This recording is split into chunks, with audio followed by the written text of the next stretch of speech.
BlogTalk Radio.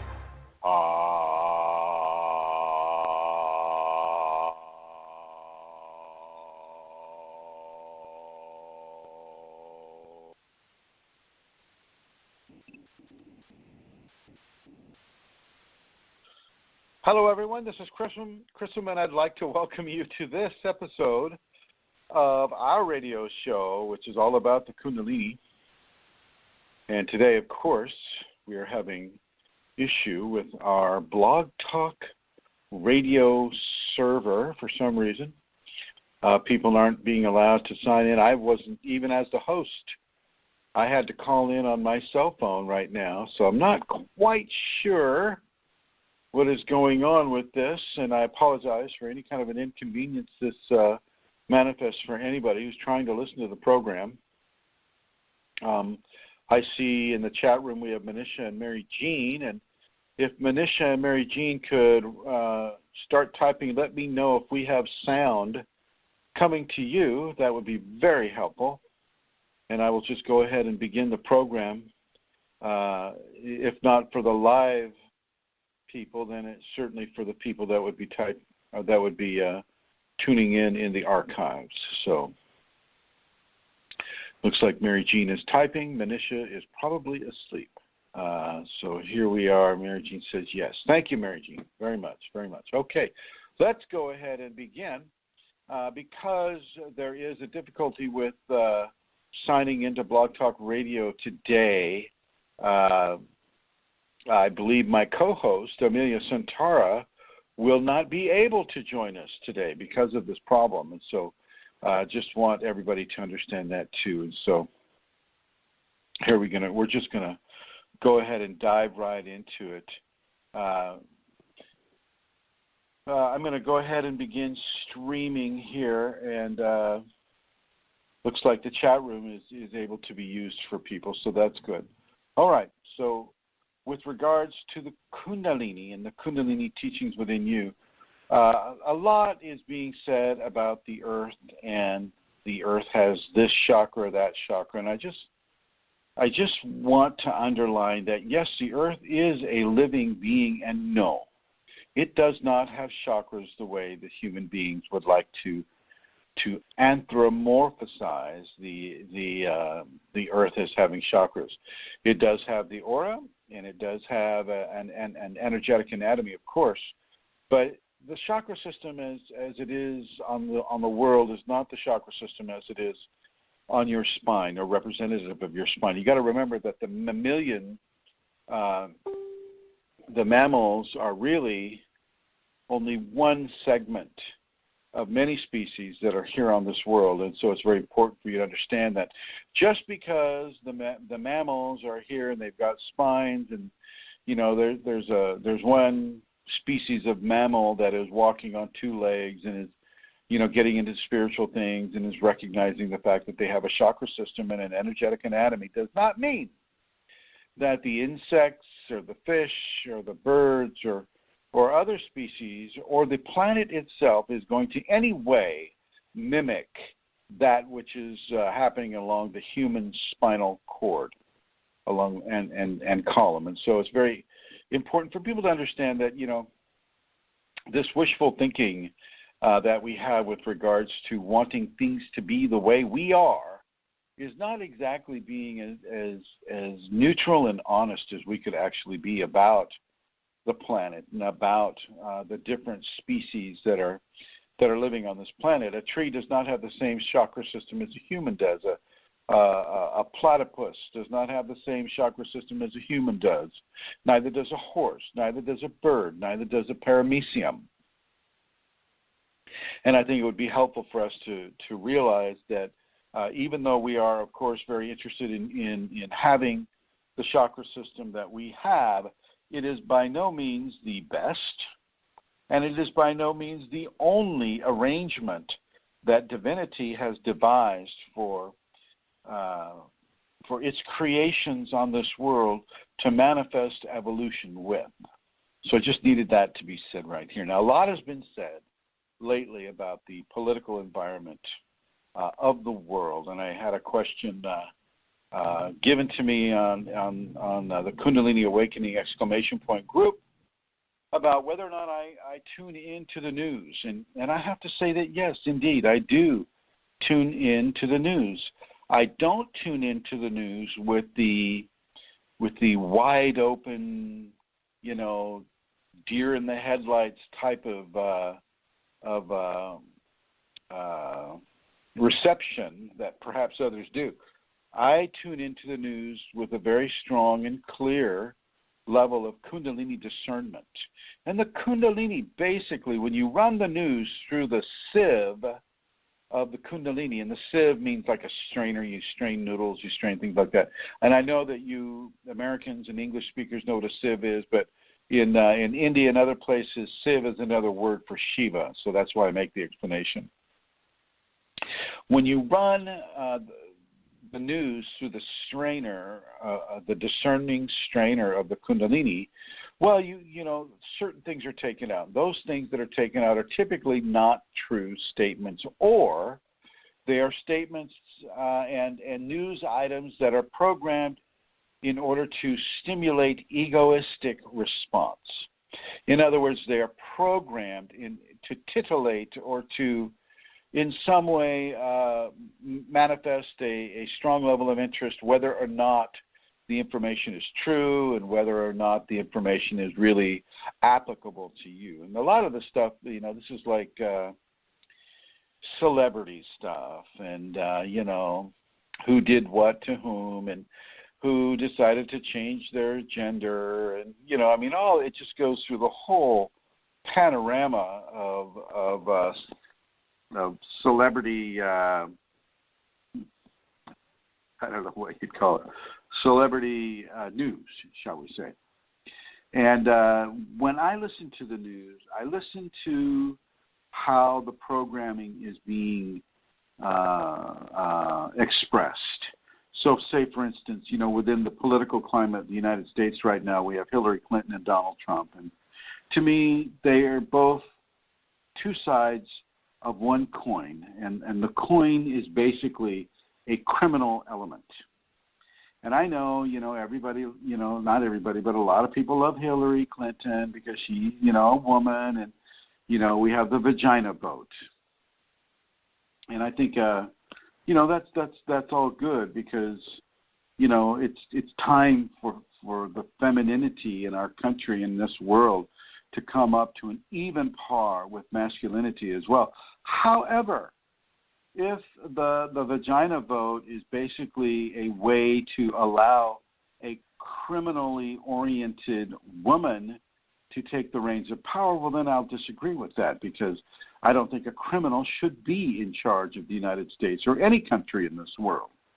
Donald Trump, on the other hand, seems to be the direct opposite of that, with so much of his egotistic ramblings that he puts out. It's very much an opposite, and it almost makes me think that the people that represent Hillary Clinton and the people that were representing or are representing Donald Trump got together like 2 years ago and said, hey, look, let's have you run as a complete buffoon to guarantee Hillary Clinton's, arrival into the presidency of the United States. And I'm looking at that because she got so burned last time with Barack Obama. And she went into hiding for like 60 days because, it was so hard on her ego. And these days, I think they probably made some fail-safes in her running for the presidency. And I think Donald Trump may be one of those fail-safes. What do you think? Do you have any kind of a comment that you'd like to make on any of these things that I'm bringing up? I'd like you to go ahead and feel free to post it in the chat room or to call in. The call-in number is 347-934-0026. And the subject really is about how the news media is affecting Kundalini awakened people, and how do you discern the truth from the lie within the media and what their expressions are on television, on radio, in the internet, on these different blogs, what they call the blogosphere. Feel free to talk about that if you wish. And it looks like I'm going to do some work here. Just a second.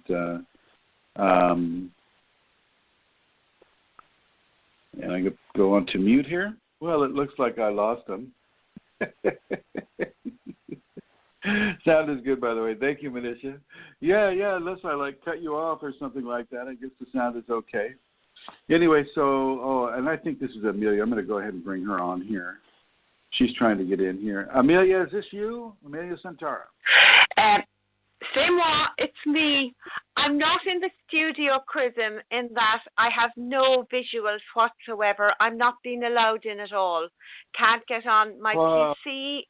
It's a different device. I understand. It's not allowing. I see you. You're there. You're there, my dear.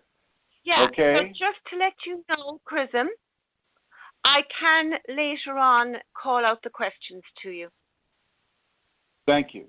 Thank you Just very bring much. that on. You've got control of the studio today. All right. I'm going to go ahead and put you in the blue, my dear. Can you hear as well? Yeah. Okay, very good. I can. Very good. So putting into the blue. Thank you, Amelia, for it's been a real struggle, folks, to try to get in. As I mentioned earlier, I'm calling in on my cell phone because my computer wasn't allowed to come in, and it's just the normal uber flexibility that we need to have with BlogTalk Radio. So yeah, I want you to feel free to call in and chat about the news. Everybody has a different viewpoint on what's happening in the world, what's happening in the political spectrum of their own country, what's happening with some of, shall we say, those that we would consider to be globalists. And the one thing that I really want to bring into people's awareness is the fact that we chose to be here. We are not accidentally here having the Kundalini. Okay? We are not accidentally here. Our arrival here was not serendipity in any sense of the word. We chose to be here in an environment, on a world that is this earth, and in a political environment that we find ourselves in.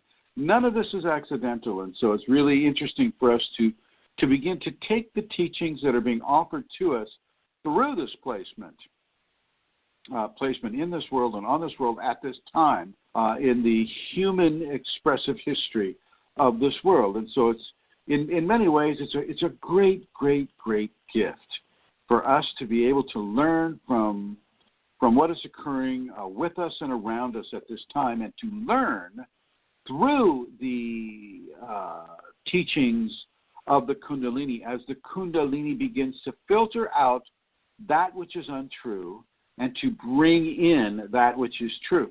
And as people call in, I'm going to have to start taking the callers right on the air here, folks. And so here we are right now, and I'm bringing up another caller here. Hello, caller. Are you calling in with a question or listening? Can you hear me? Say again? Yes, I can hear you. Can you hear me? Hey, yes. I'm calling in. I don't know if my connection is going to be clear. Okay. I'm excited to call in. To listen? Say again? I will call you back. I think it's lagged. Okay, very good. Very good. Okay, so we have somebody from the Earth that is going to call back, I guess, to get a clearer connection. And I would like to welcome Manisha, Mary Jean, Phil Karuba, and the guests that we have that are signing in on this. It's a great gift to be born on this world at this time and to take the teachings that the Kundalini is offering us on this world at this time. I mean, the greatest gift is to have the Kundalini in the first place. And so when you're listening to the news or watching the news on television or reading the news on the internet, I'm going to encourage you to really, really put the Kundalini in charge of what is true and what isn't. Allow the Kundalini to really begin to communicate to you in ways of feelings and thoughts about what is true and what is not true. And try not to let your ego get drug into a an ideology or an understanding about society when in fact it doesn't have a strong level of understanding about any of this stuff. Okay. And especially when you're falling into these ego traps that the media will put out there. You know, Fox News is a great example of ego trapping, where, you know, they'll take the most sensational thing and then they'll really try to blow up that sensational thing in your face. And your Kundalini should really kick in and go, well, hey, wait a minute here. You know, this is a trap for the ego. This is a trap for the emotional aspects of the ego to kind of get lost in the passion play of what some of the news items can become. And it's important for people within the Kundalini to have truth, in my opinion, and not get lost in these passion plays that are happening on the internet. You know, you have Yahoo News, you have the, all the different news stations that are out there. You know, there are all kinds of passionate hooks for your ego to get caught into, and you want to ask your Kundalini to begin to filter out that which is not appropriate to your equation. And then a lot of that will have to do with pornography.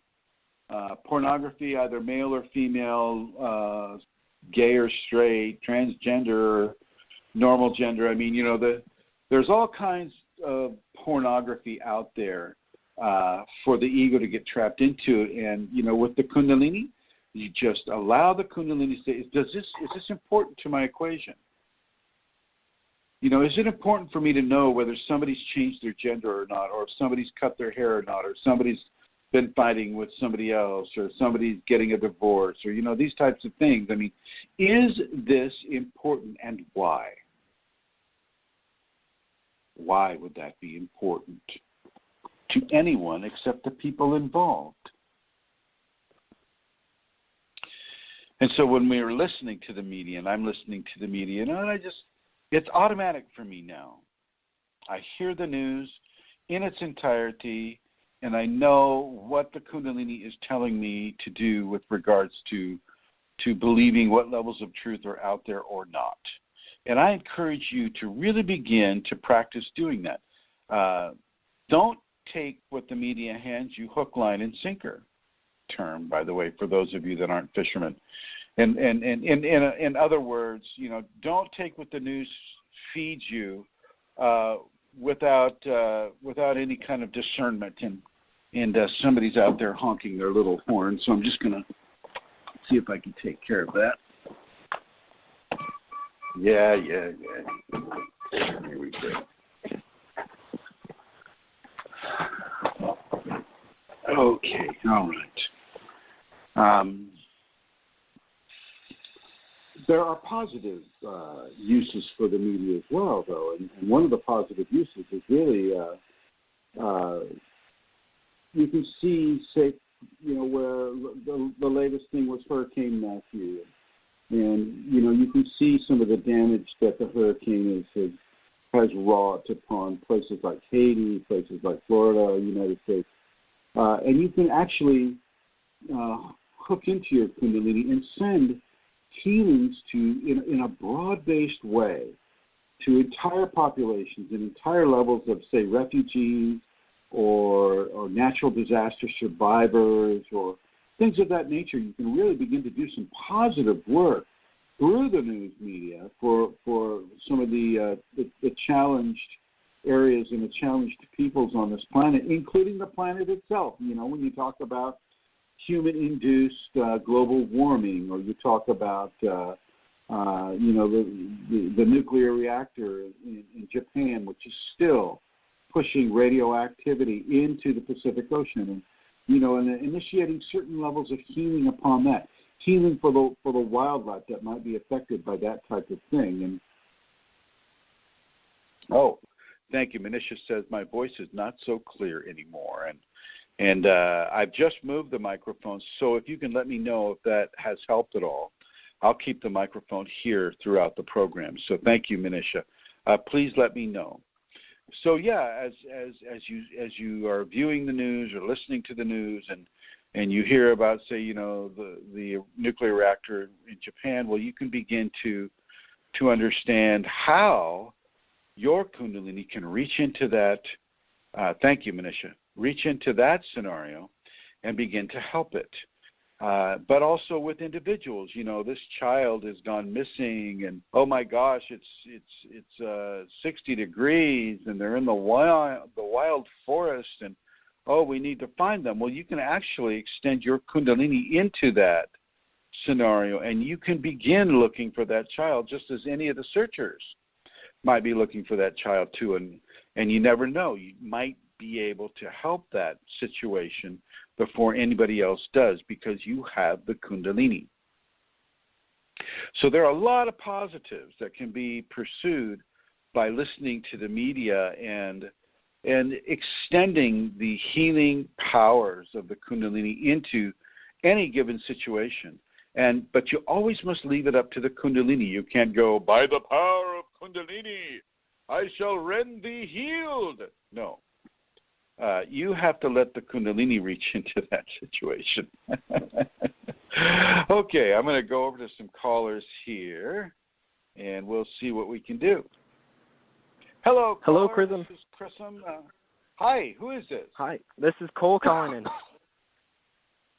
Hi, Paul. I'm excited to be calling in. This topic excites me. My mom and dad are avid watchers of the news every night, and so I get my fair dosage of it. One thing that kind of brought my attention was the whole thing about Donald Trump, and now he's got this scandal out, with all the women, and the timing seems to be so perfect, yeah. Oh, now this comes out. But now that Donald Trump is actually potentially has a chance. Now this comes out, the game changer that puts him out of the this Billy, whatever why his did name this come is. out earlier, Yeah, it seems so timed, doesn't it? And I think it was timed. I think somebody, who had access to that videotape was guided to bring it out at a very specific point. And I really see it benefiting the other candidate in a way that just seems to be beyond accidental. As I mentioned before, it seems like there was some sort of an agreement made a long time ago that because Hillary took it so hard with Barack Obama that the powers that be, the Carlyle Group and some of the Bilderbergers and, some of the other people that are involved in globalist agendas may have got together and decided, well, hey, she's on our side. She's working with the banks. Goldman Sachs loves her. We all love her. Let's go ahead and put out a buffoon who really wants the ego aspect of himself to be appreciated by others. And let's go out and we'll just slowly leak things into the media about him that really push the candidate that we support. What do you think? I feel like I've been noticing that trend, but also, sorry, I lost my train of thought there. But I did want to apologize because I missed the what's been talked about for the last 10 minutes with some trouble on my phone, and hope I didn't alter believe me, Paul. We've been having trouble here too. We've been having our fair share of the same problem, my friend. No worries. Yeah, I was driving my car back and forth to get more bars for my cell phone. So I see. What state are you in? British Columbia, Canada. Oh, hey, welcome. I should have known when you said a boot as opposed to about. I had my suspicions. I get it a lot when I talk to my American friends, but it's never something that ever comes up here. No, I love it. Yeah. So tell me about your Kundalini, Paul. Tell me what's going on with you there.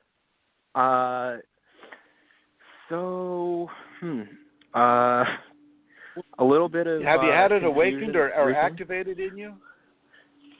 I've had it activated, but not awakened. I have not had the spinal sweep. Okay, all right. I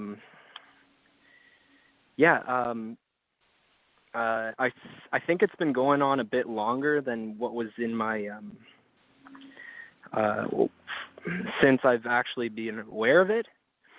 Right now I'm kind of in the entity phase, not to try to put a I'm sorry to hear into that. a box. But, I'm sorry to hear that. Yeah.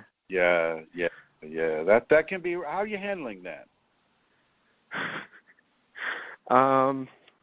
I'm doing my very best, and it does Are they come telling with you its to challenges. do bad things? Are they telling you to do bad things? Sometimes, yeah. I mean, that's the more noticeable stuff. That's the more obvious stuff. But I've noticed that they do like to, have a spin on things. I'm sure. Yeah. I'm trying to think of a specific example. For example, you're not still driving, are you? Are you still driving? No. I do not agree with people that are on their phones when they're driving, but it happens a lot in Vancouver. Good.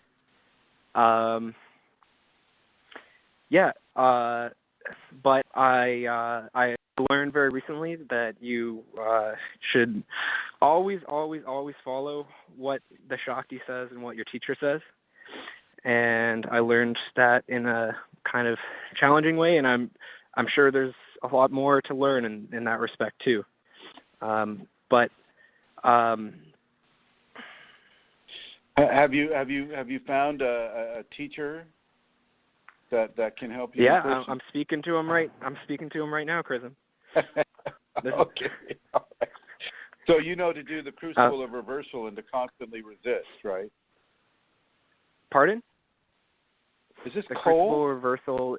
Yeah, this is Cole. I thought we were playing some you said game Paul. that you didn't know who I was or something like that. No, I thought we were playing some game. Yeah. So yeah, Cole, I'm very familiar with your scenario, and I do recommend the ayahuasca for you.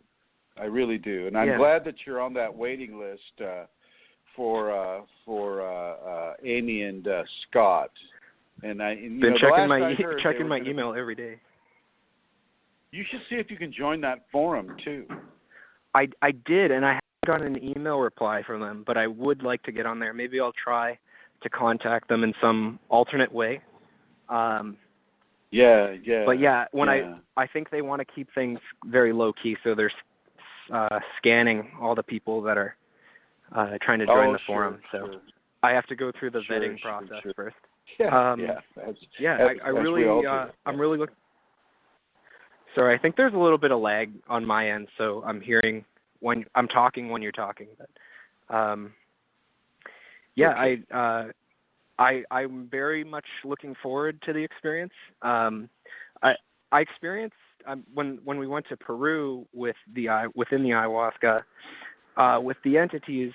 They still the discernment is challenging still for me because they do have they take a spin on being the Kundalini within the experience, and the altered state that you're in.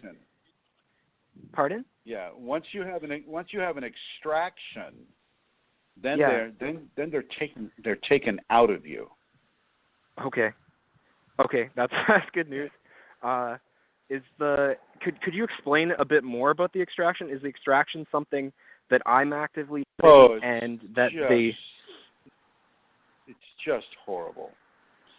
I went down to Peru in 2010, and little Mr. Innocent Kundalini awakened person, right? And the Kundalini allowed me to make this mistake, or at least she even guided me to make this mistake.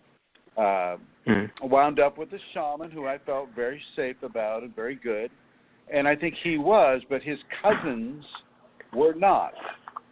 He was the son of one of the more famous shamans in the Amazonian area of Peru, in the area of Pucallpa. Name is Ishmael, very nice man.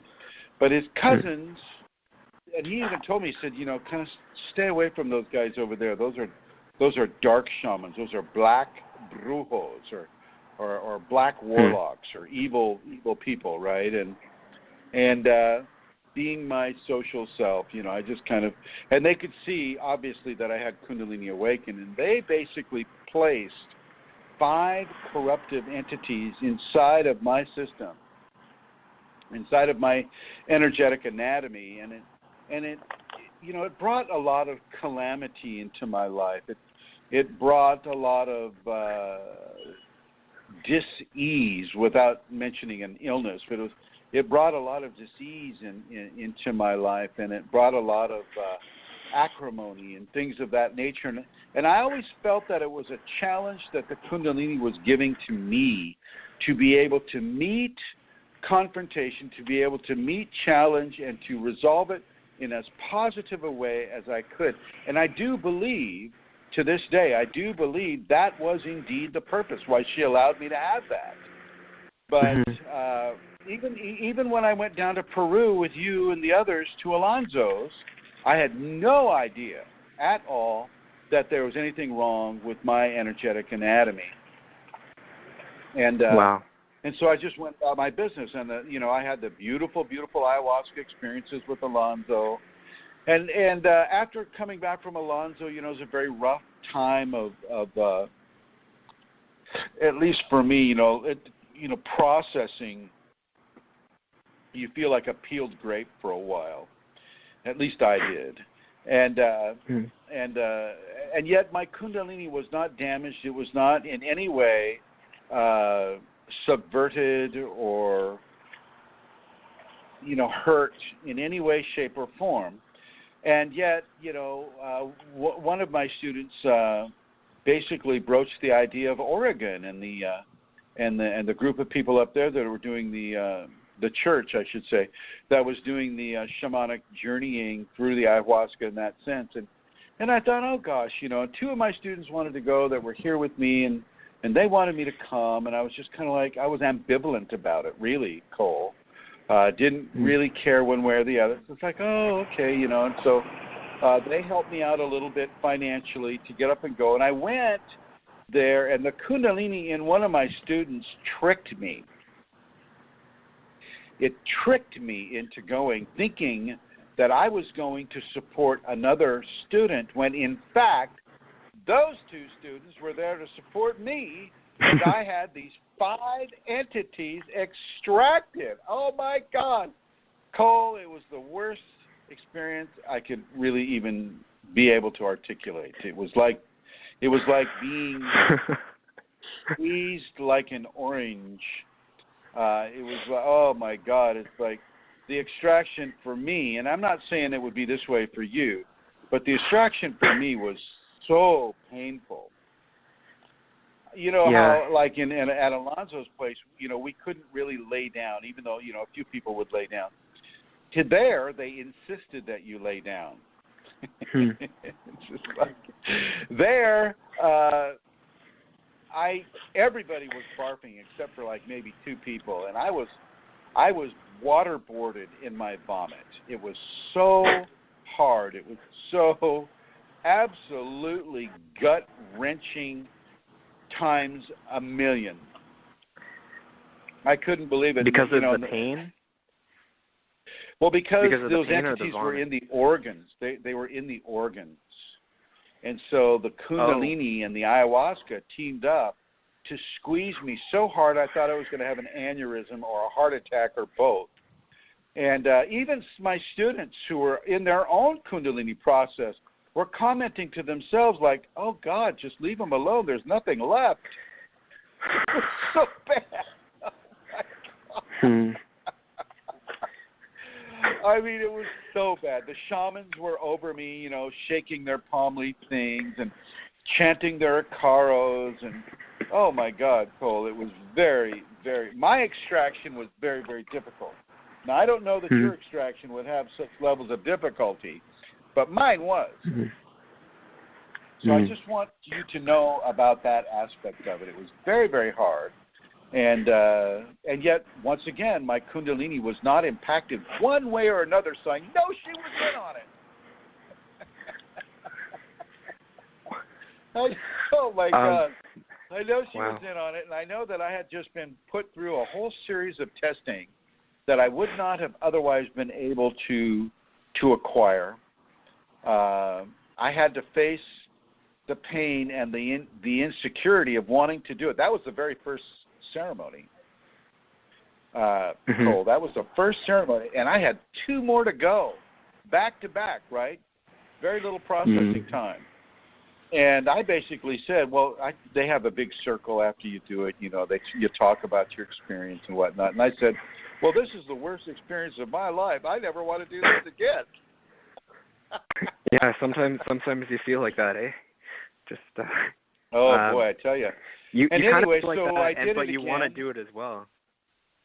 It's, well, it's kind of I didn't want to do it at weird... all, Cole.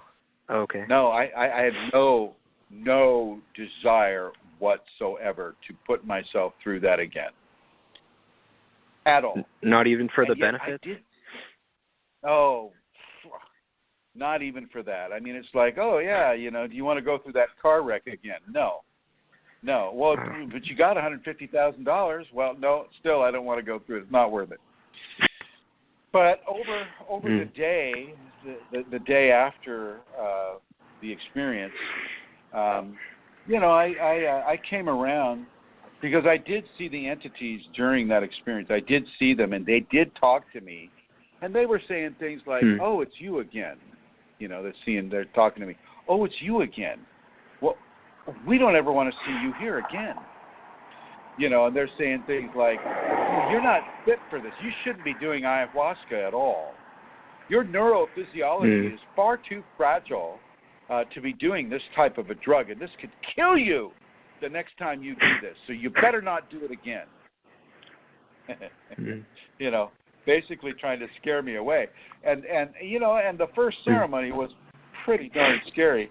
But I went ahead and did it. I did it the second time, and I did it the third time. And after the third time, my energetic anatomy had been so purified that I had a level of communication with Shakti Kundalini that I'd never had before. That was just amazing. Wow. And even that, there's a huge level of processing after you get extractions like that happening. It really cleared a lot of things up. It cleared the agenda, my Kundalini agenda up. It cleared a lot of things up. And so I do recommend it, Cole, but I just don't want you to think it would be very easy. Is it something that the Kunalini is doing, or is it the shamans, or the Kunalini of the shamans that's doing? It's when you're going through the extraction. Kundalini, yeah, it's your Kundalini extracting them, and it's their resistance to the extraction. That is what hurts. So there's a tug of war. But these entities have no real power at all, really. All they have really is the power of suggestion. And my Kundalini and the ayahuasca, the liquid Kundalini, both teamed up, and they squeezed me like a dish rag. I swear to God, I was oh jeez Louise, wrung out. It was horrible. Just the worst experience of that nature in my life. Oh my God! And I've lived a long time, and that was harsh. That was really harsh. But of course, in the end, I'm glad it's over for you. In the end, well, it's not really. You process for a lot longer after you have that type of an extraction. You process for a long time, and part of the processing is incorporating the new agenda that the Kundalini brings into you. And so I have this brand new agenda, and I'm processing this new agenda too, and so Cole, it's not going to be a pleasure cruise. If it's anything like mine. Yeah, I just wanted to share mine, that will be a pleasure. I think that resonates with me. I wanted to share that my experience in Peru was kind of that, you know, and a recent experience that I've had too is that the entities kind of try to play on that like this is so painful and you know, like this just doesn't feel right. Like your things don't feel right. So obviously you're not like surrendered to the Kunalini. Just trust. Just you know, like surrender, and like you'll feel good. You know, and then like it's that kind of influence is harder to discern under the influence of a plant helper, because your state of consciousness is a little bit different from what you're used to. And not to say that I'm not 100%. Yes. Hello. Have I lost you, Cole?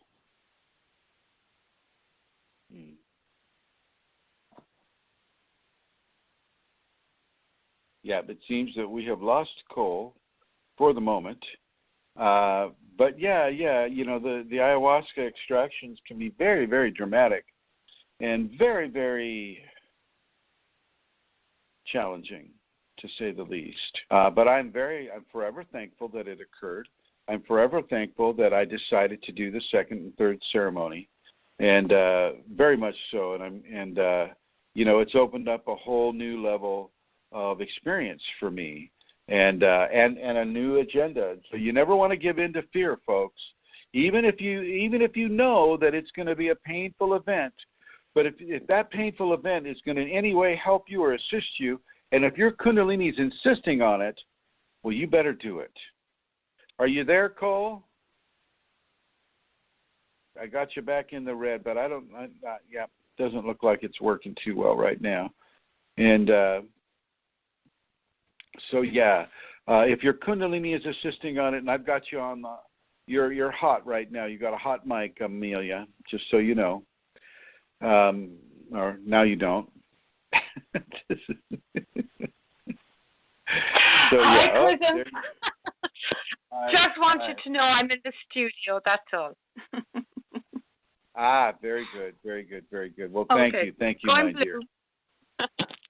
Okay, so yeah, the sometimes I think the ayahuasca just gives you a warning shot over the bow, and in my case, you know, she gave me very pleasurable experiences in Peru to set me up, to set my confidence levels high enough so that I wouldn't be afraid to do what happened in Oregon. You know, I wouldn't be afraid. I would go into the ayahuasca experience almost cocky like I did. So embarrassing now. But, yeah, I felt it was just going to be like, you know, in Peru with Alonso Del Rio and a lot of pretty pictures and merging with divine and merging with the anaconda, merging with the vine of life, the ayahuasca. Very, very, very beautiful things. Well, in fact, it was very challenging. Very, very, very. And I'm forever changed because of it, but in a positive way. And so if there is anybody out here who's listening right now or in the archives, I don't want you to walk away from ayahuasca. If your Kundalini is telling you to do the ayahuasca, then you better find a good shaman and a good place to do it. And the good shamans are those who are not trying to control you. We were very lucky in having the shamans in Oregon and with Alonso Del Rio as well.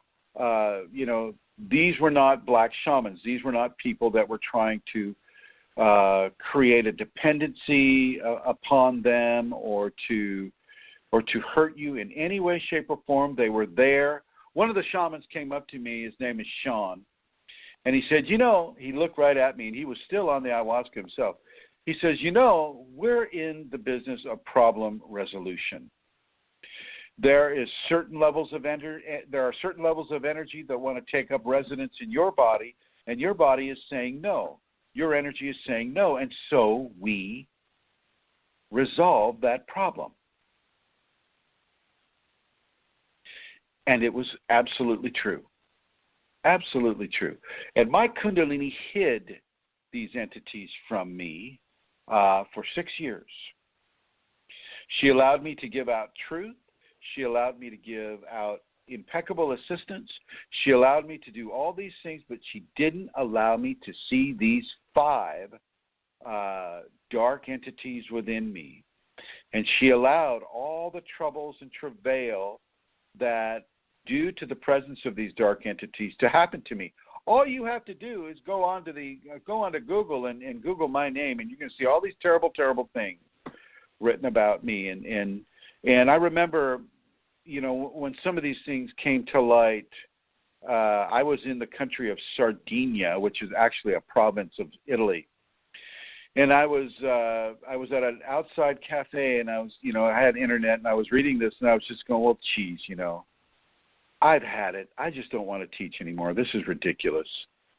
Why would anybody subject themselves to this type of adverse publicity, people hating you, people wanting to attack you, getting death threats? Why would I do this? All I've been doing is trying to give the people Kundalini, trying to help them with the Kundalini that they already have, and this is my reward? Are you kidding me?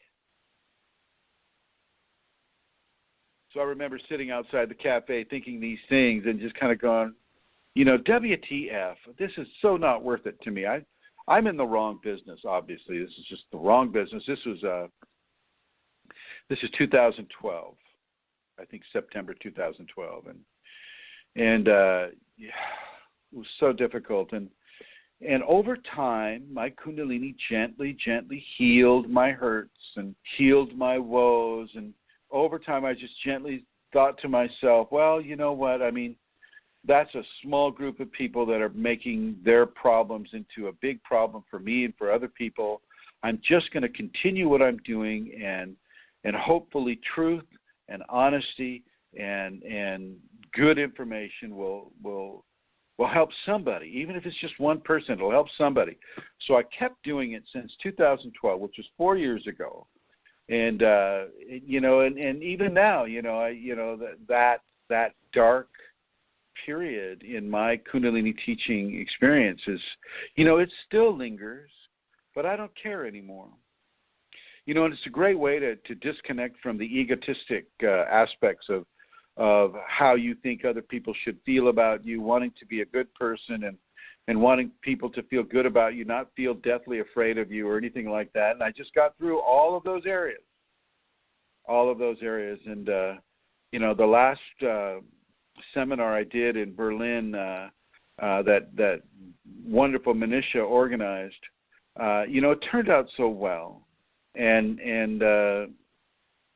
had a really good experience with the people of Germany and Berlin and France and Belgium and the Netherlands, the people who came, and very, very beautiful experience. And I'm very grateful to Manisha for organizing that event. And it just kind of proved the point of continuing. With Kundalini, we are here to help others. We're not necessarily here to help ourselves, even though through helping others, we do help ourselves.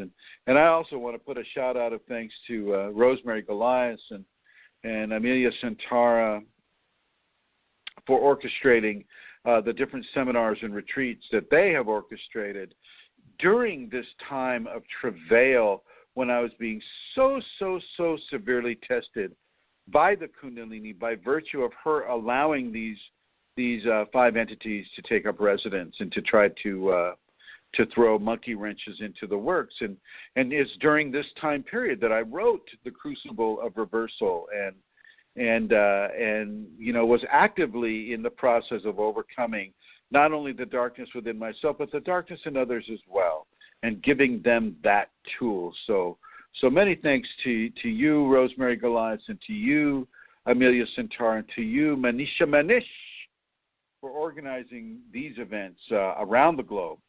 And I look forward to doing many more things.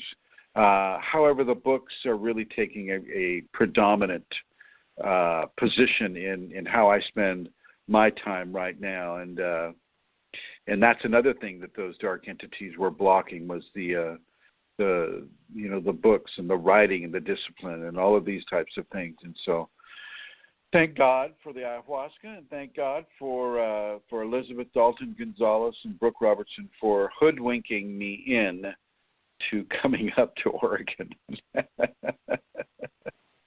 and getting squeezed like a lemon that's been put on a railroad track. So many thanks to everybody there.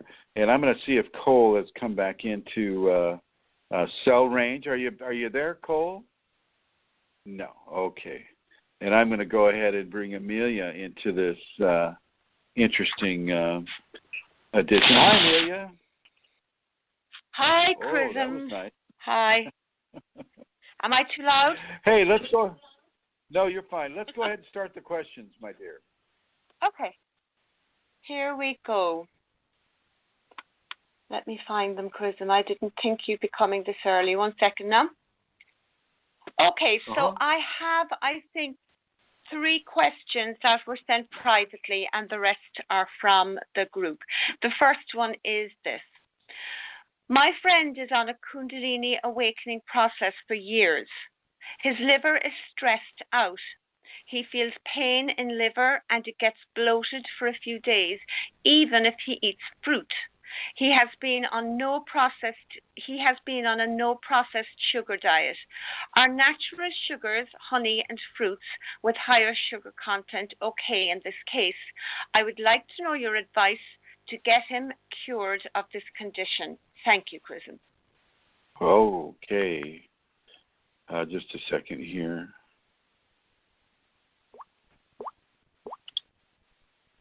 Uh-oh. Looks like What's up? I don't know. I'm getting some sort of weird signal, but I'll just go around it. Honey is good. Honey is good for that, but not too much, because honey is a very, very pure sugar. But it's a natural sugar, and it's a sugar from bees, and of course bees have that continuity with Kundalini, and so that is a good thing. Take that up. No more than a 1-inch square of honey with the comb per day, however.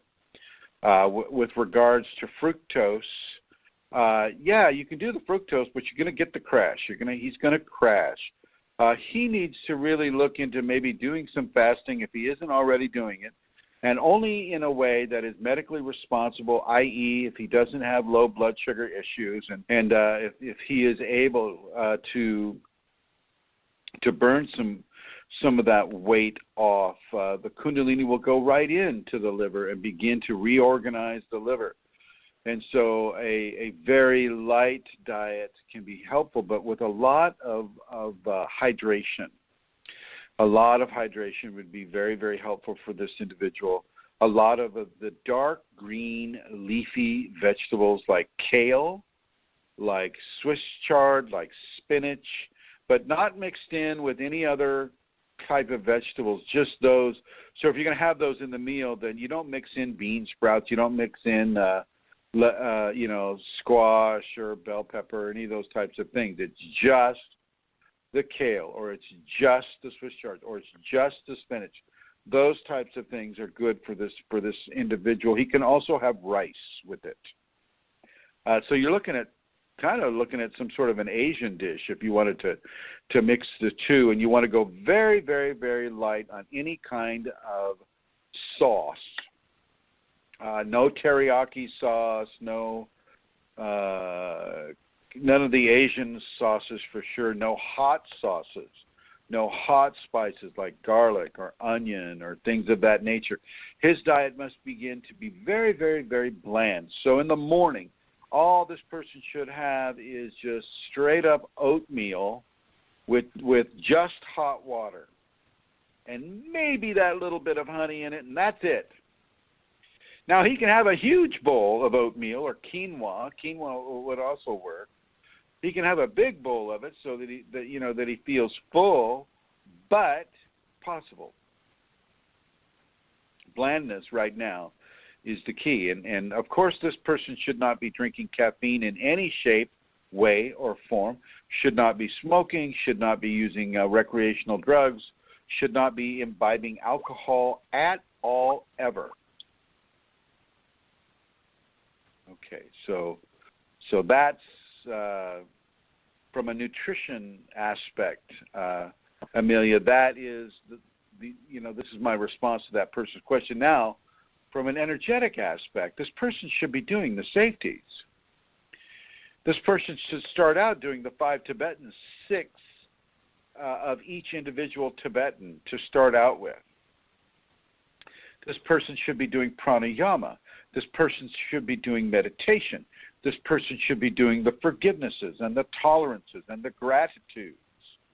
All of the different behavioral modulations of the safeties need to be observed. This person should be doing the safeties twice a day. Thank you, Chrism. Would you suggest milk thistle or anything like that as well? Who? Milk thistle. Oh, Would that milk be thistle. helpful? Oh, yeah. Sure, the blessed thistle. But, the blessed thistle is there for liver, like if you have, like say you've eaten a bad mushroom or something, that's what they use in Europe in the ER is the milk thistle. But I don't know that this person has a bad liver due to the introduction of some sort of a toxin. I think this is Kundalini oriented, and milk thistle is more for a toxic liver, things like that. But it wouldn't hurt. It wouldn't hurt. Okay, thank you, Chrism. The next question. When Chrism writes, quote, walk the path of the saints, what does he mean? Well, pick out a saint. like Saint Rosemary Goliath of Minnesota. Pick out a saint, right? Pick out a saint that, like Saint John of the Cross. Well, Saint John of the Cross activated his Kundalini by virtue of, practicing strong levels of denial, self-denial, denial of pleasures, denial of egotistic attitude. His teacher, one of his teachers was, spacing on her name right now, Saint Teresa of Avila.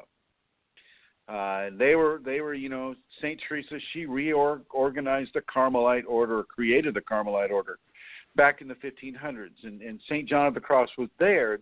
Got to remember, this is coming right off of the terrible, terrible things that occurred with the Spanish Inquisition, and this is in Spain. And St. John of the Cross got put in prison, and he was put in a prison that forced him to stand up in a metal box out in the hot sun. And so not only was he scorched by the sun being superheated by the metal, but he, he could never lay down. He could, and this is for a long, long time, and his Kundalini activated in that kind of an environment. And that is not an easy activation, folks. So when I say walk the path of the saints, I'm saying that, study a saint and study how that saint had to, in many ways, suffer ego degradation, suffer physical degradation, suffer emotional degradation, suffer, mental degradation and spiritual degradation, it would seem. Look at what that saint had to do to get to where that saint became a Kundalini active actual saint.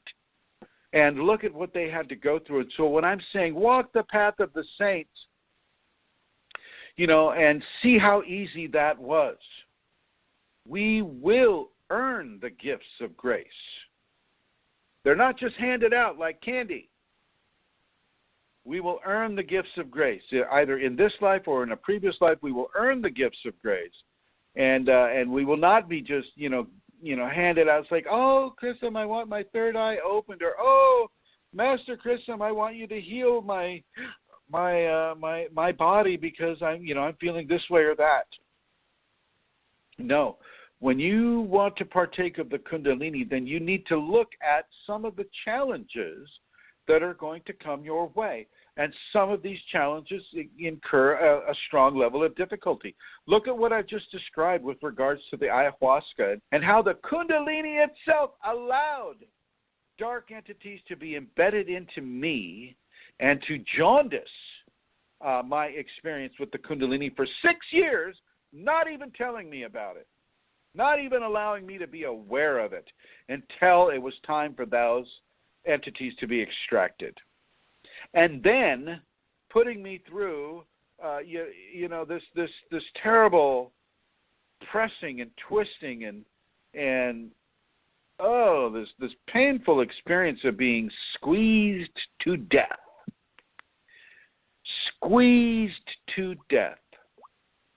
by the Kundalini and the ayahuasca, which is kind of a liquid material aspect of the Shakti Kundalini. Those two forces twisting that rag in opposite directions until every level of moisture is out of that dish towel.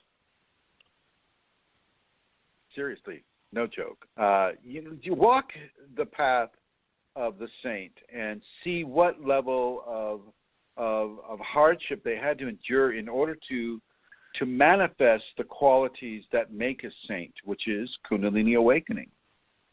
Walk that path first before you start asking to have that path begin to walk you. Over. Thank you, Chrism. What is the difference that I often see on the healing group between giving healing and prayers of healing? Well, giving healing, you can go right into the individual. If that individual is giving you permission to give a healing, well, the Kundalini and you can actually go to that individual and begin to initiate a strong level of health reorganization if the karma of the individual allows that to occur. Praying for healing is praying to the Kundalini to initiate a healing by virtue of grace rather than by virtue of a strong level of intent, whereas I go to that individual with my Kundalini and initiate a healing of a different nature than just going to the Kundalini and asking the Kundalini to do it. Now, that is not a bad way, though. When you pray to Kundalini and you have the Kundalini to pray to, you have it awakened within you, and you ask the Kundalini to give, so-and-so a prayer, well, Kundalini knows the karmic restrictions of that person. You don't. You don't get to know that. Okay, and so it's a much safer bet to pray for the person, and you don't need to have permission to pray for an individual either. No need. And as long as your intentions are strong and you're going straight to God, then you should be fine with it. Whereas, if I'm going into a healing and I'm being allowed to make the muscular system appear and everything else disappear, so I just see the muscles of the individual and I can see where the tears are, or I'm being given that ability to allow my hands to deliver a Kundalini charge into a person's knee, for instance, into a person's kneecap and the ligaments that are holding the patella in place and the meniscus in place and the synovial fluid that the knee uses in order to function properly. Then that's a different level of Kundalini healing, and so the prayers are very, very, very good and very, very powerful. But so is the Kundalini using you as a conduit of healing grace upon an individual. Over. Thank you, Chrism. The next question is connected. A teacher, can you tell us your philosophy of God and prayers to God, especially about prayers in the Kundalini perspective? Well, I'm going to give you the verbatim response to that one, because it was a long response. Was it not? Let's see. I'm going there right now, and it's a good question though, because if you're taking any kind of a teaching from an individual, you kind of know where they stand in some of these areas, and so let's just see. Sorry, it's taking so long here. Okay, here we are.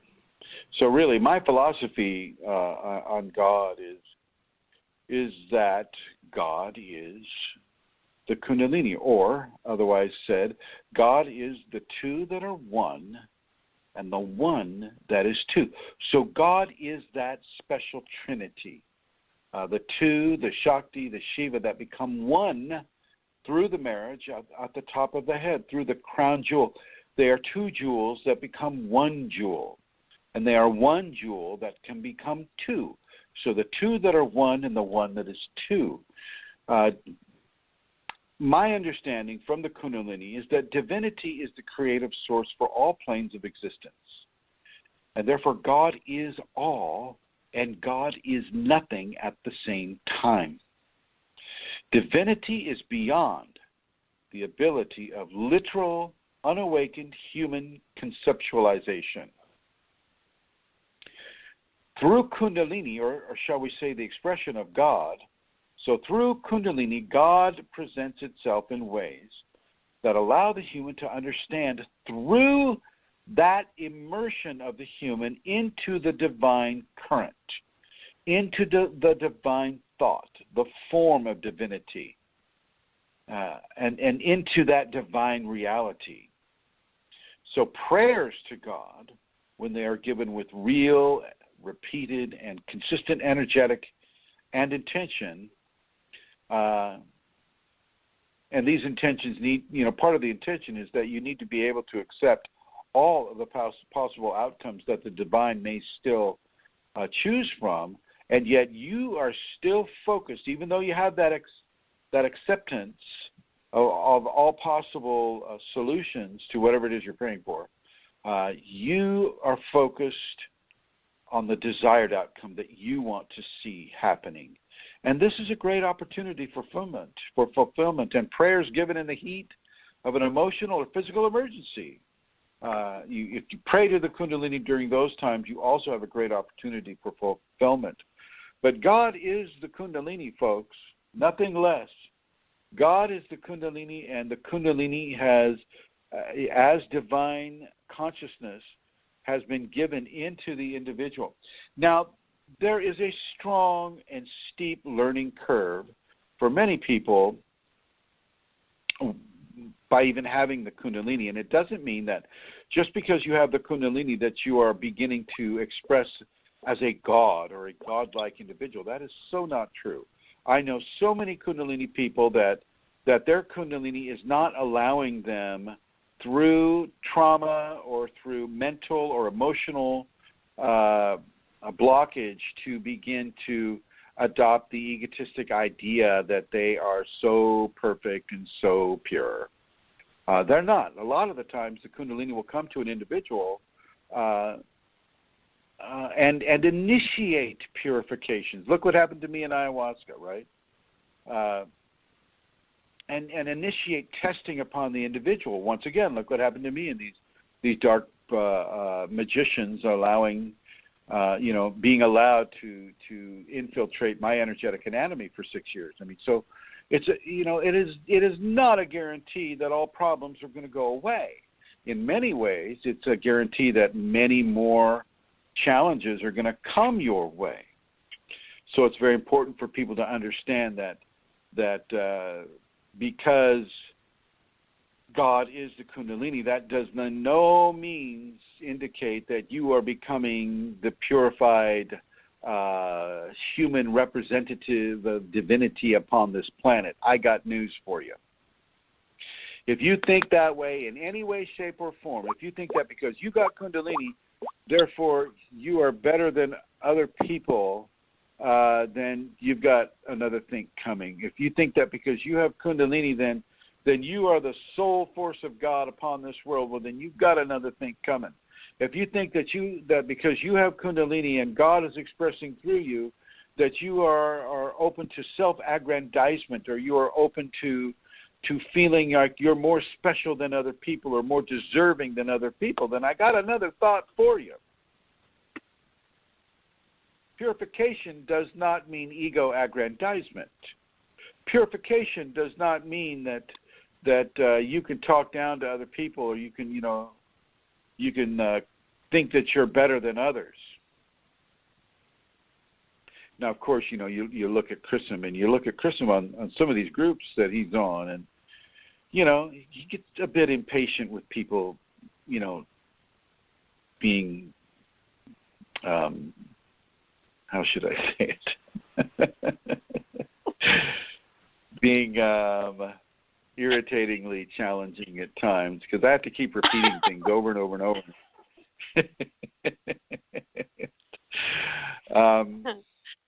But I tend not to talk down to people. I tend to take them from whatever level they are, and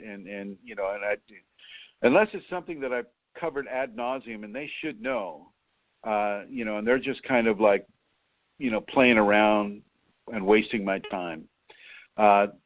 Then I will give them a level of tough love, and I will give them the opportunity to straighten up, or get out of my face with it. But for the most part, I try to see people as expressions of divinity, and that was another question that was on the group. Talking about the blue pearl. Are you going to ask me that one? I am. Amelia?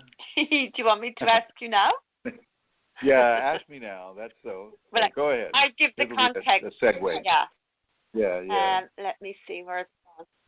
Okay, so for this lady, the whole field of view the other day went into an incredible blue vision. I was in a blue world, the most beautiful blue I could ever imagine. It engulfed me, serene. I was in another place, so incredible and peaceful, there are absolutely no words to describe it. Then my dog barked. Isn't that the soul seeing the soul? They call this the blue pearl, ? No, that's the Kundalini giving you a view of life through itself, and the blue pearl, from my understanding, is that which lodges. It can lodge inside your eye. Like I have about, I think, 8 blue pearls lodged within my eyes, my physical eyes. If I turn my eyeball a certain way, I can see all these other blue spheres. And lately in healing, I've been given the gift, because of my last experience with ayahuasca, of healing with billions of blue spheres, or billions of blue pearls, and they seem to be quite effective with it. But anyway, I know this person mentions Muktananda, and that was Muktananda's idea, was that, oh, that's the blue pearl because you're seeing everything blue. And no, I've seen the floating suns are blue pearls as well. And these spheres that lodge, and I apologize for the phone, these spheres that lodge behind your eyes and inside the corners of your eyes, these are also blue pearls. The blue pearl does not have one exact expression. And this is the mistake that a lot of teachers make, is they think that because they see it one way, that everybody's going to see it that way, and that way is the only way that anybody can see it. And this is just not true.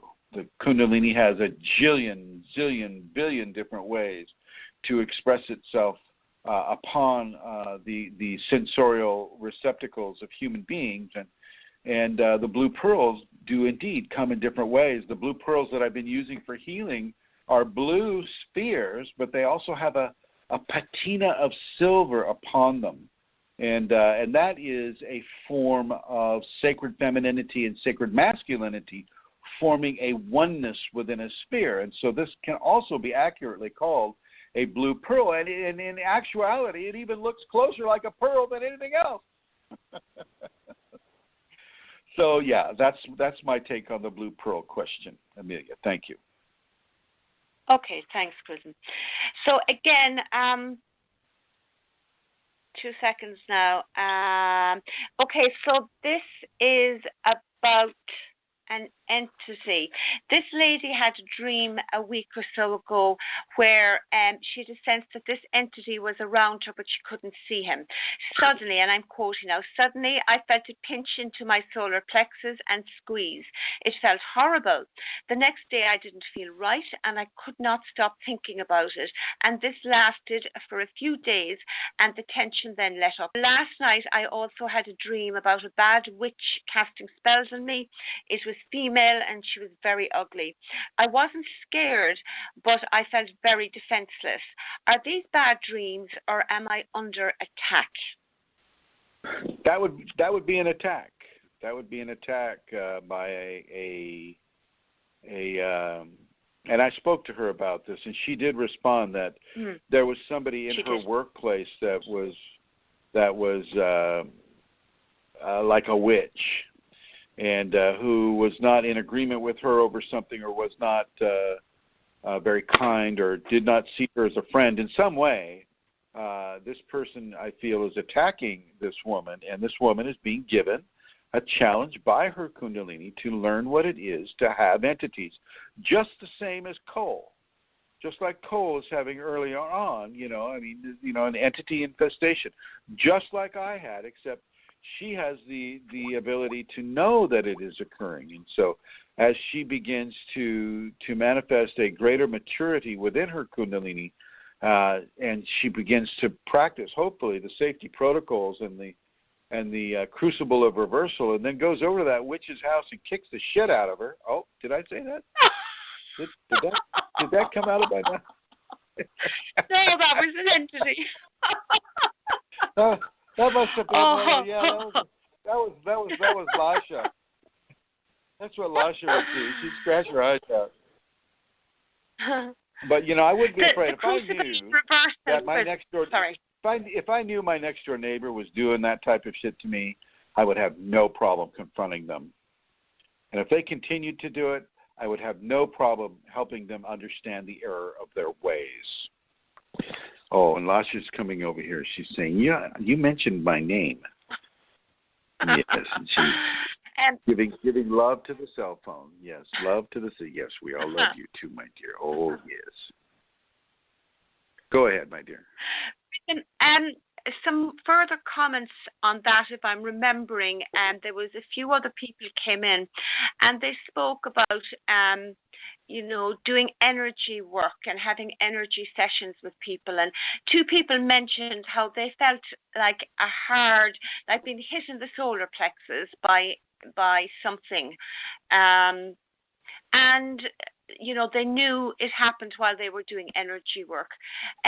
Can you talk a little bit about that? I mean, is that entity intrusion? Yes, sure. Yeah. I mean, you know yourself. I mean, because you do that type of energetic massage, right? What do you do before you do each session of massage? What do you do? I go into extreme devotion to my Kundalini Chrism. Exactly. That's what I do. Exactly. And these people aren't doing that. And so they're not, in a way, they're not protected by the Kundalini itself, because they're not really calling on that. They're just kind of like, oh, this is Reiki, or, some other thing. Oh, spirits of the universe, plug into my hands and give this person a healing, And that's just an open invitation to have an entity come in and begin to possess you. And so these people have that occur. And they, in various ways, they will feed that entity and they will nurture that entity, and hopefully in various other ways that will resist that entity and resist any kind of a egocentric infatuation that the ego may develop around having a possession event occurring. And it's very important for these people to begin to distance themselves from anything that isn't of a noble quality of behavior. And that behavior includes how a person thinks and how a person feels and how a person responds to various negative stimuli in the environment. And so as the Kundalini was doing with me with 5 entities, so will this be done with others, as a single entity or something of that nature. You'll notice that that I didn't give the person a direct way out with that. I did not answer, so how do you get rid of this entity? Although if she pays attention to what I write on the group and what I say on these BlogTalk radio broadcasts, that the ayahuasca can do this. Not easy, but the ayahuasca can do this, and it will do a lot more at the same time. It's not just the entity that gets released, but it's your self-aggrandizement. It's any of the impurities that those entities have been feeding off or developing within you. That was Lasha. She's agreeing with me. I can hear her. Okay, Chrism, thank you. You're welcome. Now, there was a question as well about singing and music, and it said, "Dear Chrism, and there was an example given to you on a link which I deleted, but perhaps you could just speak about beautiful songs. Can beautiful songs help raise Kundalini along with the other safeties that we were following? These are soul-stirring and mesmerizing music." Yes. Like there's one artist that does something like this.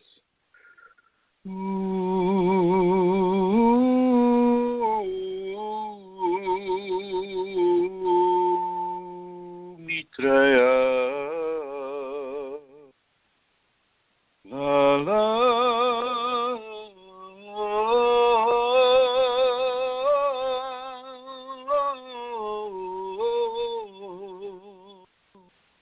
That type of music can be very, very, very helpful. Okay. Music that is beautiful and joyous and harmonious and sacred and, carries with it a level of sanctity can be very, very, very helpful to our process. Matter of fact, the Kundalini will draw people to certain forms of music, whether it's the Mormon Tabernacle Choir or Crosby, Stills, Nash and Young or Enya, or you name the musical group or the musical organization or the singer that puts it together. Music can be a very, very excellent adjutant to a Kundalini equation, and I like Saint Hildegard von Bingen, which is she was a Kundalini active saint. Well, she wrote very, very beautiful music. And if you go to the group called Shanti Shanti, that's Shanti twice, that's Shanti Shanti, and you go to their East-West album, all the rest of their music is total drivel, in my opinion. But the one piece that they do from St. Hildegard, wow, very, very powerful. Very, very, very powerful, and there's a few pieces by Paul Schaefer that I believe you have heard as well, Amelia, right? The Ascension and Sonyo. Ascension. Oh yeah, that literally can just take you away. Yeah. Into devotion. Oh, into devotion. Yeah. So yeah. And Diva Premal, I think that's the one you were humming there, from one of her. Actually, it's Deva. It's Deva Premal. Premal, Deva, yeah, her. Deva Premal, yeah. Her, yeah. She has a beautiful album. It's interesting, just one album though.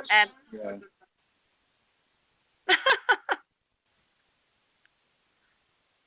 But yeah, music can be very, very helpful. Very, very helpful. So yes, yes indeed. Okay. The next question, I'm looking at. I think it's the last question. Actually, we've gone through them quickly. Let me see. Okay, yes, it is, Chrism. So, and this one is about sex. It's, does masturbation or having sex or orgasm really waste Kundalini energy? Please advise, because I have felt some beautiful and intense energies while going through those. At times it was like a prayer and deep meditation where you lose yourself. How can that beautiful energy be called wasted? We are humans who are sexual in nature, and there are many yogis who achieve enlightenment and give up sexual desires, and there are many homemakers who achieve this enlightenment as well. So why not accept the beautiful and divine body and gifts, including sex, that is associated with that body? I am a bit confused. Kindly help me, Master. Many thanks. Well, now you just left out some really salient parts of that whole question. This guy was doing masturbation ad nauseum. No. Oh. Is this a different one? This question isn't from him. This was part of his. This was a separate question from Priya, maybe it was. I can't remember now, but it's not from him, Chrism. Okay, it's all right. on his thread. Okay. Yeah. The vaginal excretions and the testicular excretions contain, very fairly copious levels of Kundalini activity, or the actual liquid, you might say, Kundalini, but different from ayahuasca. And this has a lot to do with the health of the individual, the health of their stamina, the body energy that the chi resides in and the prana resides in. And so it's very important not to spill the seed without sanctity. So if you're ever having sex with a person, it must always be from there forward sacred sex. Sacred sex. And you don't want to necessarily excrete every single time. And so you basically want to leave that which the Kundalini uses within your body to nourish itself and expand itself. You want to leave that intact. Now, it will get done whether you do it or not. It may take longer, but it will get done whether you do it or not. But the scenario is, because a lot of people have Kundalini and they don't know any of these things, right? They don't know, they're just masturbating till the cows come home. Every day, twice a day, 9 times a day, whenever, because the Kundalini does have that extreme effect on the libido. But the scenario really is if once you learn that, you want to conserve some of this energetic prima materia, then you stop spilling it in such a way that is non-sacred, that is not without the direct affirmation of divine God and Goddess coming together within you and within the other person as reflections of divine God and Goddess. It's very important. Doesn't mean that you can't enjoy sex. I mean, matter of fact, that makes the sex even that much more enjoyable. And I don't really recommend recreational sex at all. But if that is the case, then if you're a man, then you just choose not to ejaculate the sperm. If you're a woman, there are various ways around the vaginal excretions as well, and so the scenario is you can indeed explore each other, but explore each other in a sacred format. You are no longer monkeys copulating after you've eaten a banana. Okay? You've jumped up a level of evolution. And I just refuse to fall victim to any jokes about that. Over. Okay. I'm not laughing. Chrism, so can I ask you another question and extend that a little bit? Yes. Can you have sacred sex with yourself? What would your comment on that be, please? Yes. So masturbation, indeed. but sacred sex with yourself, Well, are you talking ejaculatory sex, or what kind of sex are you talking about? Well, maybe you just talk about it.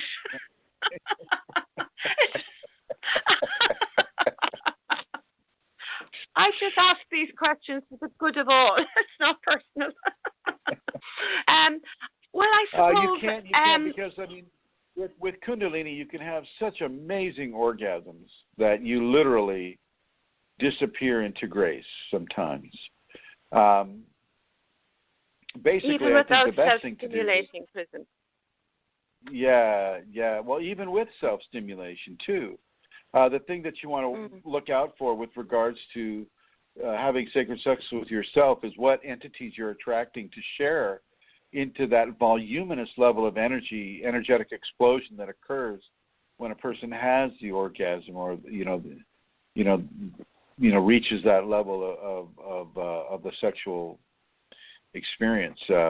You can attract a lot of parasitical beings too, but it is the most beautiful and the most amazing level of experience, but you just don't want to have that every day, except that you do, because once you have it, then you always want to have it again and again and again and again and again, because sipping the divine wine becomes very addictive to a person. And this is another reason why the saints and the avatars that have come before us realize that you don't want to sip the divine wine too much, if at all.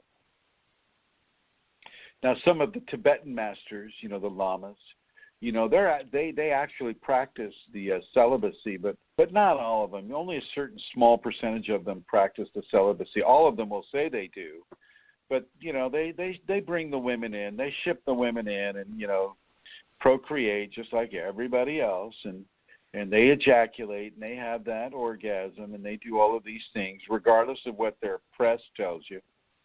And that goes with any of them, even the advanced yogis and yoginis. They'll go out and they'll have sex, and they'll do all of this stuff. But some people will actually practice the celibacy, and the celibacy, can be a very, very, very strong thing. One of the things regarding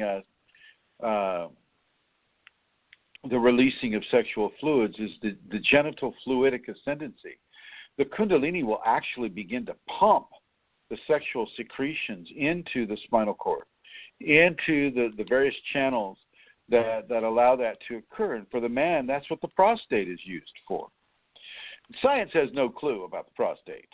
They just, it looks like it might have cancer here. Let's throw some radioactivity in it. And they're doing their best to get rid of a cancer, but they don't know what the use of the prostate actually is, and that is a reverse pump, pulling the semen from the testicles through the vas deferens back into the prostate, and then through into the channels that the Kundalini knows exists, and bringing that fluidic presence and resonance into the spinal cord, and using that as a form of liquid plasma to stimulate the immune system, the neural system, the various muscular and skeletal and spiritual systems within the human being. And the same thing can be said with the vaginal secretions as well. The women also feel that energetic reverse pumping going into the spine. And so it's very important that people begin to understand that there are mechanisms within the body that science does not understand that directly impact the fluidic expression of the Kundalini itself back into itself, rather than emitting them out into the environment.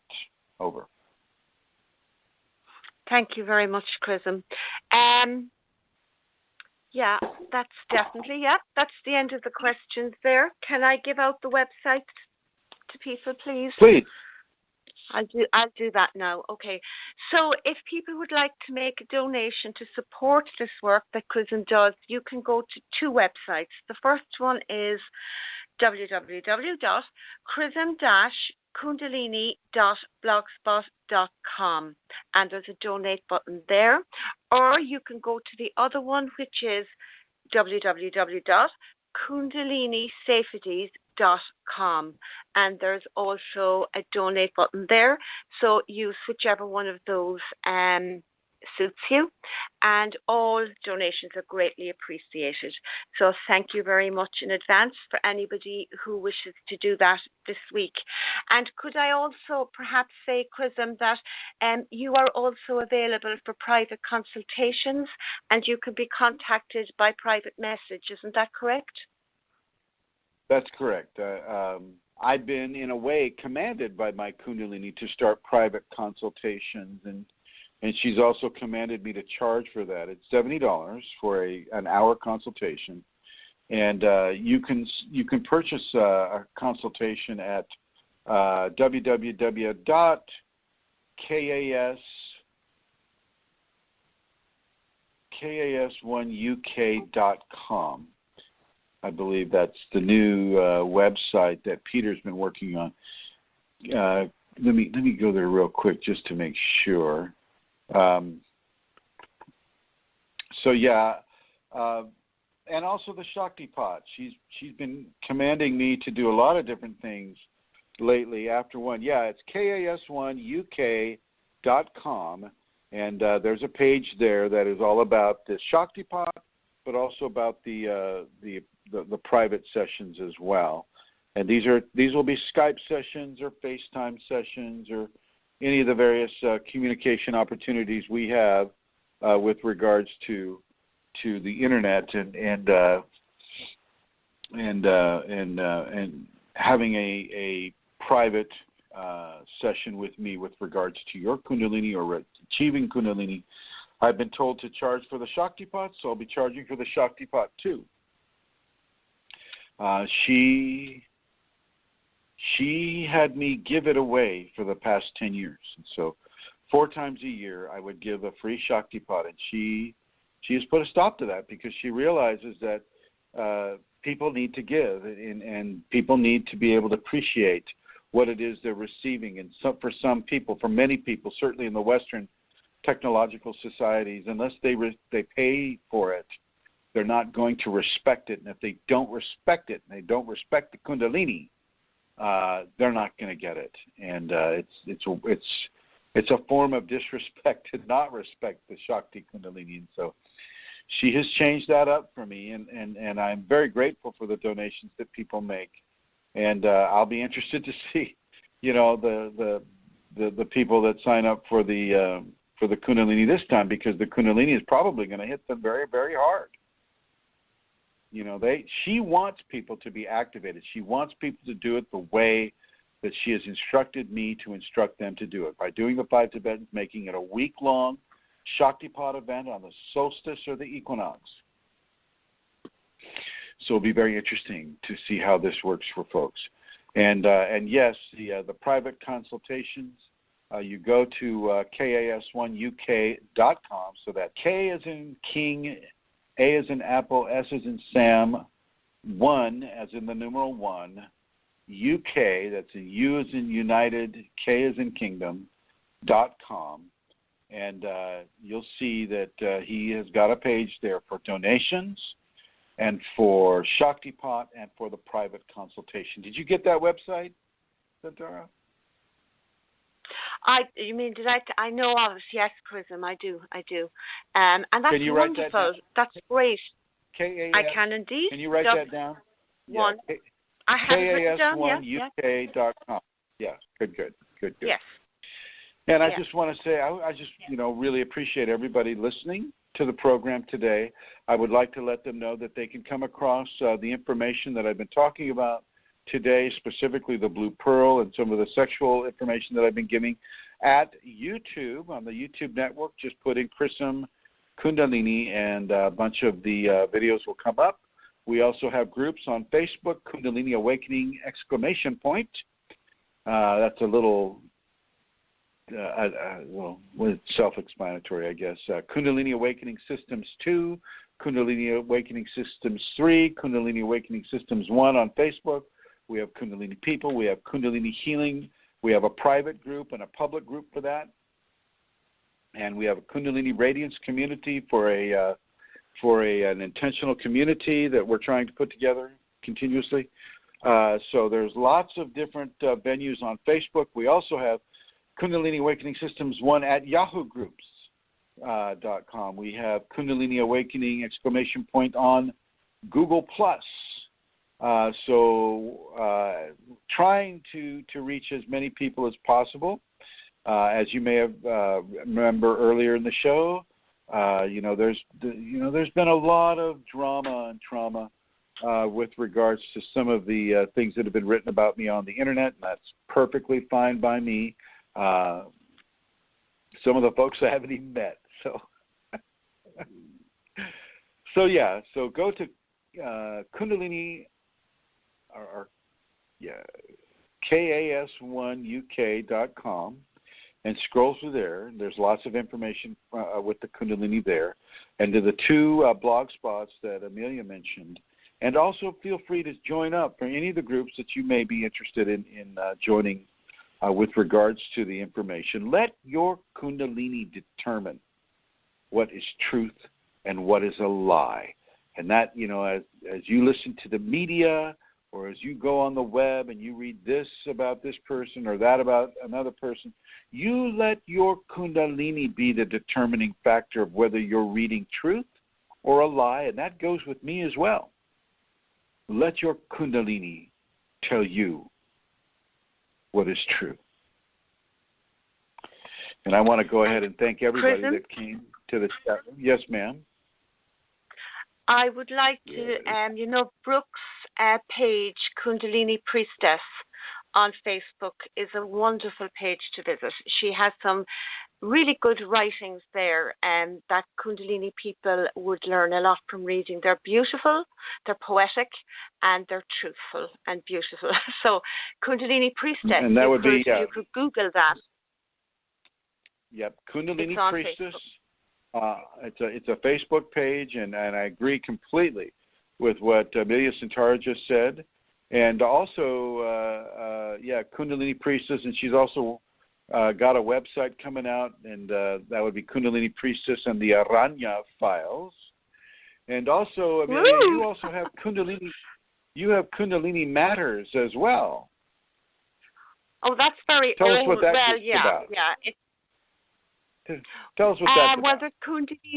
It's Kundalini Matters. It's on Facebook as well. So I've got a lot of Chrism's teachings there, and I have some stuff from myself as well there that pops in. So you could go there. It's a bit different to the others, but you're very welcome to come and have a look at that as well. But we haven't mentioned Kundalini Priestess before, and I wanted to because it's an excellent page. And also the new one as well, Chrism, with the safeties, that cool, just KundaliniSafeties.com, www. That's an excellent site. Kundalini. You want to look at. Yes, that's Vincent. I think Vincent. I don't know if any of you have listened to the other program. Vincent developed that webpage right after the Berlin seminar, and it's an excellent webpage for those who just want to practice the safeties and get those down. And I want to put a shout out to Vincent for putting that together. Thank you, Vincent. And thank you, everyone, for joining us today. Do you have any last words, Amelia? No, Chrism, just thank you very much. Thank you to BlogTalk for, the wonderful way. We never know how it's going to go. And I will see you all next week again. And thank you very much. Very good. I look forward to it. And thank you, Amelia Santara. Bye. Thank you, Josephine and Cole and Rosemary and Joey. Joey and Alana Seeker and Manisha and Mary Jean and Phil Karuba and Yassine Viet. Thank you all that are listening to us in the archives. Look forward to next Wednesday. Stay healthy, stay well, obey your Kundalini. Good night, everyone.